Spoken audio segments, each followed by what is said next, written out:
고전소설의 개념과 특징. 고전소설의 개념과 성립과정부터 볼게요. 개화기의 체크. 개화기 들어본 적 있는 사람? 안 들어본 사람? 개화기 안 들어본 사람? 다 들어봤지? 대학 어느 정도는? 개화기 뭐예요? 광복. 광복이라기보다는 이제 조선 후기에 대한 이야기죠. 대한제국 때의 이야기다라고 보시면 됩니다. 대한제국 때쯤이에요. 개화기 이전에 창작된 소설로 우리나라의 설화, 가전, 중국 명나라 소설의 영향을 받아 생겨났다. 고전소설은 한문소설에서 시작되었는데 한문소설의 시작 체크. 임진왜란 이후에는 한글이 널리 보급되면서 한글 소설이 활발히 창작되었다. 한글 소설입니다. 특히 조선 후기에는 여성과 평민층이 한글 소설을 활발히 향유함으로써 사회 부조리를 풍자하거나 여성의 인간적 권리에 대한 의식 체크. 민중의 삶과 정서가 담긴 작품이 다수 창작되었다라고 되어 있습니다. 원래 우리 고전 시가 할 때도 그랬지. 전기에서 후기로 넘어갈수록 어땠어요? 점점 향유층이 넓어져서 여성들도 쓰고 평민들이 글을 쓰게 됐었죠. 기억나나? 기억나니? 향유층이 넓어졌던 거 기억나 안 나? 기억 안 나? 기억나? 그래서 그거랑 마찬가지입니다. 소설은 시보다 더 늦게 창작되었기 때문에 기본적으로 백성들, 여성들, 그 다음에 사회에 대한 풍자, 비판 이런 것들이 드러나게 되는 거죠. 고전소설의 특징입니다. 고전소설의 주제는 대체로 권선징악, 권선징악과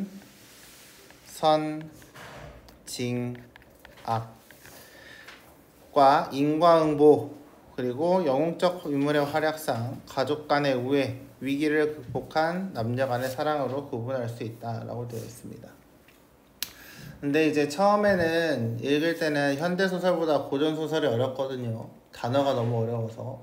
근데 읽다 보면은 현대소설이 고전소설보다 어렵고 고전소설이 더 쉬워요. 그 이유는 주제가 다 비슷비슷해요. 그래서 뭐 전쟁에서 이겼어요, 아니면 사랑을 했어요, 이거에 대한 이야기입니다.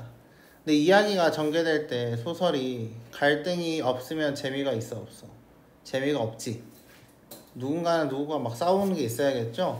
그래서 항상 모든 작품들에는 시열이 한두 개씩은 있어요.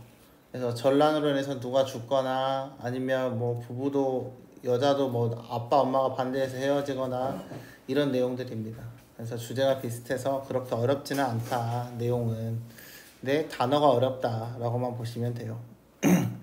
그래서 고전소설을 할 때에는 우리 매주 외우는 단어가 이제 좀 쉬운 단어잖아요.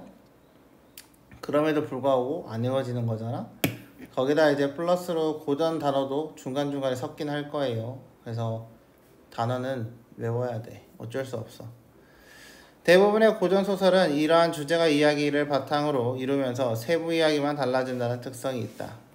오른쪽 보겠습니다. 다음 장 볼게요. 구성, 평면적 구성. 고전소설에는 사건이 대부분 시간의 흐름을 따라 전개된다. 시간의 흐름의 체크. 그래서 여기서는 다른 말로 그냥 순행적 구성이다 라고 보시면 됩니다. 순행적이라고 적어주세요.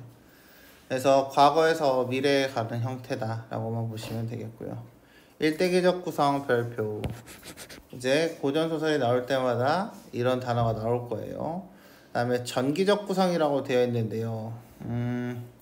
거기 전기의 전자, 한자 전자에 동그라미 쳐볼래? 그 한자는 위인전 할 때 전자입니다. 그래서 위에다 위인전이라고 써주세요. 내가 이걸 왜 체크했냐면 국어에서 전기성이라는 게 고전소설 할 때 두 가지 전기성이 나와요. 전기적이다라는 단어가 두 개야. 똑같은 말인데 내용이 달라. 하나는 방금 말했던 전기적 구성처럼 위인전처럼 인물의 생애에 대한 이야기다 라고 하는 부분이고요. 두 번째 정기적이다의 뜻은 비현실적이다에 대한 이야기입니다. 이해됐나요? 그래서 서로 다른 단어예요. 주인공이 태어나서 죽을 때까지의 사건이 시간이 흐르는 뭐에 따라서 시간이 흐르는 순서에 따라서 진행된다 라고 보시면 되겠습니다. 영웅의 일대기적 구성, 별표 이것도 중요하죠. 그래서 일단 일대기적 구성은 지금 위에서 말했던 건 태어나면서 죽을 때까지에 대한 이야기인데 주인공이 영웅이 아닐 때에도 마찬가지다라고 이야기를 하는 거고요. 영웅이 주인공일 때는 반드시 이런 구조로 나타난다라고 지금부터 설명을 하는 거죠. 헤라클레스 이런 거 읽어봤나? 안 읽어봤나? 서양 영웅 소설을 본 적 없어요 거의? 읽어본 적 있는 친구도 있을 거고 안 읽어본 친구도 있을 텐데. 응? 그리스 로마 시아가 그런 거 보면 이제 원래는 이제 헤라클레스 전기 약간 이런 식으로 그 인물에 대한 전기들이 따로 있습니다. 그래서 그런 거 보시면 헤라클레스 어때? 태어날 때 예쁘게 태어났어? 아니 이상하게 태어났지. 그게 바로 뭐야? 비범한 출생. 그러니까 출생이 신비해. 일상적이지 않아. 막 엄마 배에서 태어난 게 아니라 막 알에서 태어나거나 막 이래. 아니면은 뭐 갑자기 뭐 어디 아빠는 없는데 엄마가 갑자기 하늘에 계신 분이랑 갑자기 소통해가지고 애를 낳고 막 그런단 말이야. 네, 그런 게 이제 전기성에 대한 이야기가 되는 거죠. 그래서 한번 볼까요? 영웅적 주인공의 일대기를 다루는 작품은 왕족이나 귀족과 같은 고귀한 혈통의 체크. 그래서 일단 혈통이 고귀합니다. 평민층에서 나오는 경우는 거의 없어요. 보통의 사람과는 다른 비정상적인 출생. 그래서 여기서 이야기하고 있는 비정상적인 출생의 체크 한번 해볼까요? 이런 게 바로 뭐야? 알로 태어난다거나 아빠가 없는데 엄마가 아이를 갖게 되었다거나 아니면 태어났더니 갑자기 어디 등딱지에 날개가 있다거나 이런 것들에 대한 이야기입니다.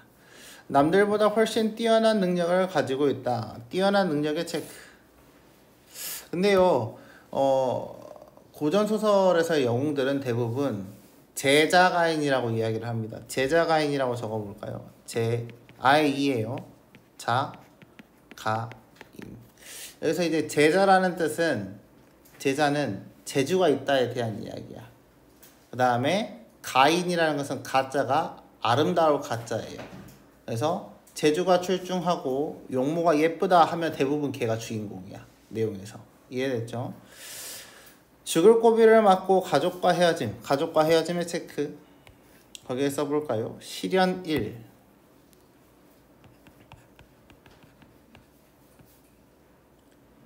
그 다음에 조력자의 체크. 다음 거. 영웅이니까 죽으면 돼? 안 돼? 안 돼. 그럼 구체 봐봐. 어릴 때잖아. 타고났는데 죽을 고비를 맞고 가족과 헤어져. 그럼 대부분이 어린 시절에 대한 이야기인데 얘가 어떤 능력이 있어서 혼자 그걸 이길 수 있겠어? 없겠지. 그래서 이 능력을 배우게 되는 조력자를 만나게 됩니다. 그래서 약육되고요. 어른이 된 후 또다시 위기를 맞이함의 체크. 이게 바로 시련입니다. 시련이. 그래서 영웅의 일대기적 구성은 시련이 2번 나타나요. 보통. 첫 번째는 어릴 때. 그리고 다시 전쟁이 일어나거나 반란이 일어나서 2번째. 이런 이야기로 흘러가게 되는 거죠. 근데 이 시련이 2번 나타나는 구조는 이 영웅적 소설뿐만 아니라 일반적인 연애 소설에서도 마찬가지로 시련이 2번 정도 일어나요. 처음에는 엄마랑 아빠랑 제가 누구랑 결혼할게요 라고 엄마 아빠한테 말했더니 엄마가 안 돼 꺼져 라고 하는 부분, 그게 시련 1. 그래서 그걸 이제 극복하고 결혼을 하는데 전쟁이 한번 일어납니다. 그래서 와이프하고 남편하고 떨어지게 되는 거죠. 그래서 이게 시련 2 이런 이야기로 흘러가게 됩니다. 그래서 꼭 기억하세요. 고전소설은 대부분이 시련이 2번이다. 이 부분을 기억하시면 되겠습니다. 이원적 구성입니다. 이원적 구성 별표. 제가 적강 모티브를 설명을 했던 것 같은데 적강 모티브 기억나나요? 적강. 유배당에서 강림했다, 하강했다 이런 내용이 있었는데 기억나나? 소설의 배경이 신선이 사는 천상계와 지상이 사는 인간이 사는 지상계로 나뉘어진다. 거기에 체크. 천상계 체크, 지상계 체크. 고전 소설에서는 천상계 인물이 주인공이 죄를 짓고 지상계로 내려왔다가 시련을 극복하고 영웅이 되어서 다시 천상계로 돌아간다는 설정이 자주 등장한다. 그래서 적강구조 있죠? 그 적강구조에 체크해 놓으시면 되겠습니다. 이원적 구성은 적강소설에서 많이 나타나는데 적강은 적의 체크. 여기서 적이 뭘 의미한다 했었죠? 유배를 의미합니다. 유배. 유배랑 귀양이랑 같은 말이에요. 귀양 갔다 유배당했다. 강은 강의 동그라미. 강림, 하강 이런 이야기예요. 그래서 천상계에 있던 친구가 죄를 짓고 지상계로 떨어져 내려왔다. 혹은 지상계로 내려왔다라고 이야기를 하고 있습니다. 네, 보통 이제 그러면 유배를 당했으면은 죄를 지었다라고 봐야 되는 거잖아요. 그러면 적강 모티브에서 나타나는 주로 죄는 죄의 유형이라고 써볼까? 죄의 유형. 유배 당해야 되니까 죄를 지어야 되잖아요. 죄의 유형은 두 가지가 있습니다. 1번 동그라미. 글자를 잘못 읽음.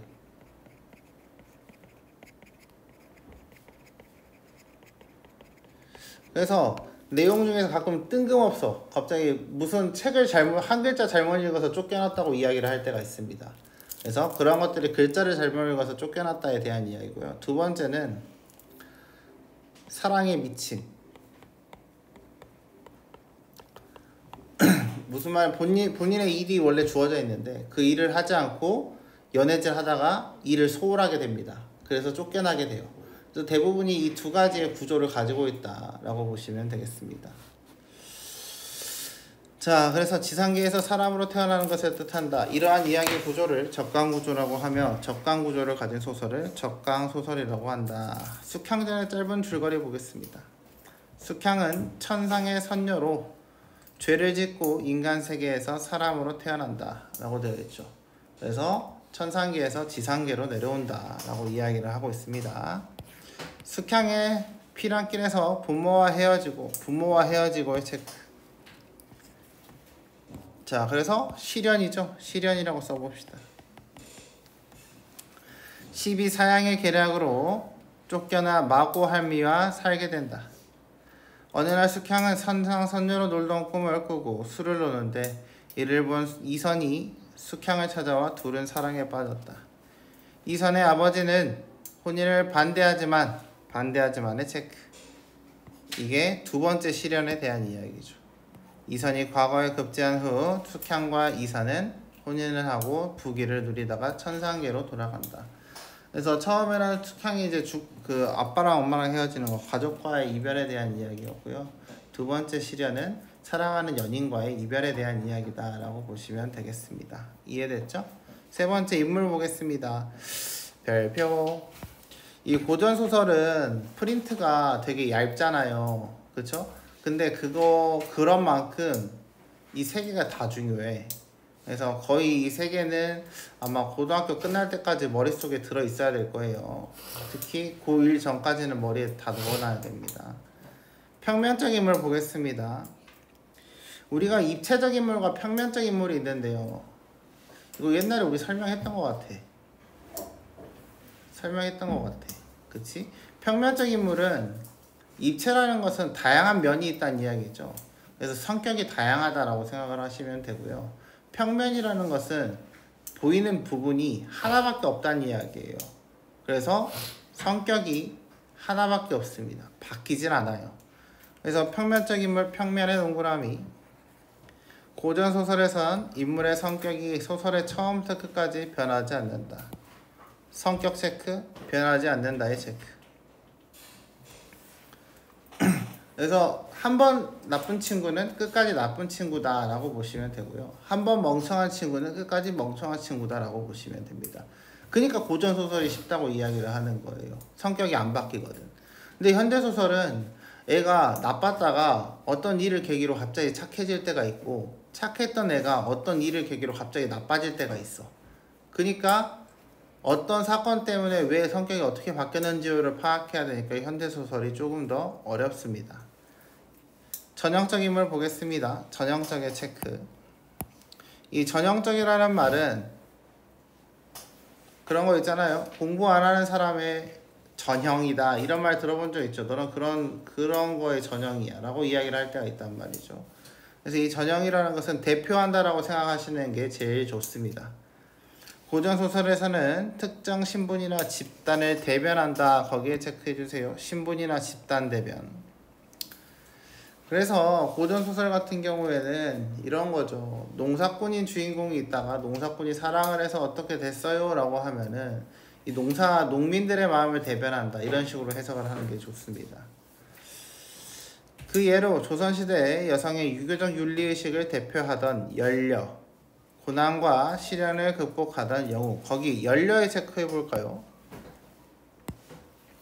연려라는 단어 들어봤나요? 연려?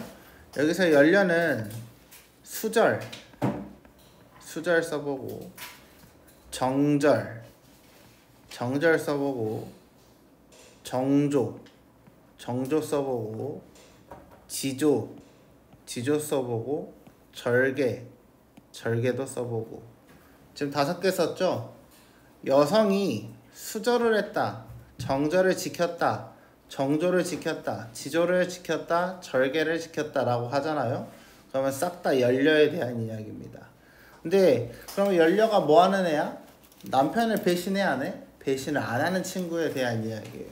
근데 여기서의 배신은요, 지금이야 배신은 바람 피는 것에 대한 배신이다 라고 생각을 할 수 있지만 고전소설에서의 배신은 한 번 남자를 본인이 찜해서 둘이 결혼을 하지, 그치? 결혼하기 전에도 한 번 찜했지. 그러면 사랑에 빠지면 남자가 죽든 남자가 병신이 되든 그 남자만 사랑해야 돼. 이해됐어요? 무조건 한 남자만 봐야 되는 거예요. 그게 연려입니다. 그래서 혹시 연렵이라는 거 들어봤나요? 연려문이나 거기 옆에 써볼까요? 연려비, 연려비. 그 다음에 연려문 이런 것도 있습니다. 이 비는 비석에 대한 이야기고요. 연려문은 문에 대한 이야기입니다. 그래서 이 연려비와 연려문 같은 경우에는 효자문은 들어봤나요? 효자문, 효자비 이런 것도 안 들어봤나요? 똑같아요. 효자문이랑 효자비는 그러니까 이런 거야. 연려가 여기서 유별나게 막 엄청 이 지조절개를 잘 지킨 여자가 있어. 그럼 다른 사람들한테 본받으라고 하고 싶겠지. 그래서 그 비석을 세워주는 거예요. 이해됐나요? 그래서 효자문, 효자비도 마찬가지입니다. 그런 것도 마찬가지로 유교의 가치가 아닌 효를 충실하게 잘 지키는 자식이 여기 살았어요 라고 하면서 그 문을 만들어주는 거죠. 이해됐죠? 고난과 시련을 극복하는 영웅, 양반과 봉건적 사회를 풍자하고 조롱하는 평민들이 있다. 그래서 사랑을 지켜야 연려, 춘향전이라고 되어 있죠. 춘향은 그래서 어디 사람이에요? 전라남도 남원 사람입니다. 그래서 뭐 저기 남원에 가면은 춘향 그림이 있거든요. 예쁘진 않아요. 그 다음에 시련과 고난을 이겨내는 영웅, 홍길동전에 홍길동, 박시전에 박씨 부인이 있다라고 보시면 되겠고요. 양반을 풍자하고 조롱하는 평민은 춘향전의 방자의 체크. 이 방자라는 단어는 사람의 이름이 아니에요. 여기서의 방자는 양반의 노비입니다. 노비. 머슴이라고 써주세요. 머슴, 노비. 그래서 머슴과 노비에 대한 이야기다 라고 보시면 되겠습니다. 자, 그래서 그 아래 잠깐 살짝 그 주황색 체크되어 있는데 보면은 고전소설에 등장하는 주요 인물들은 대개 당대 사회의 이상적 인간상에 가깝게 그려지거나 이상적 인간상의 체크. 자, 여기서 이상적 인간상이라는 것은 그 당시에 원하는 인물의 모습에 대한 이야기예요. 어떻게 살면 좋겠다 이런 것에 대한 이야기죠. 특정 계층을 대변하는 경우가 많아. 그래서 입체적 인물보다는 평면적 인물이 주로 등장하고 개성적이보다는 전형적인 특성을 드러내는 경우가 많다라고 이야기를 하고 있습니다. 초월적 인물 한번 볼까요? 인간의 세계를 뛰어넘는 능력을 지닌 인물 유형. 인간의 세계를 뛰어넘었다의 체크. 이 초월이라는 것은 애초에 너네 월담 들어봤나요? 월담? 월담이 뭐지? 담 넘어가는 거거든요. 그래서 거기서의 월이 넘을 월자예요. 그래서 초월했다는 것도 마찬가지로 넘어섰다에 대한 이야기죠. 그래서 뭘 넘어섰냐? 초능력자 하잖아. 능력이 초인적이다. 인간을 뛰어넘었다 이런 의미잖아요. 그래서 초월이라는 단어가 나오면 인간 세상의 것이 아니다라고 보시면 되겠습니다. 이원적 구성의 경우 뭐가요? 주인공이 인물이 초월적 인물이 된다? 아니요. 천상계에 대한 이야기네요. 주인공이 초월적 인물이라고 할 수 없는 이유는 주인공이 초월적인 능력을 가지고 있을 수 있지만 그 능력을 주로 조력자한테서 받기 때문인 거죠. 그래서 주로 하늘의 선녀, 용궁의 용왕 등과 같이 신비한 힘을 가진 존재로 그려진다라고 되어 있습니다. 여기까지 됐나요? 다음 볼까요?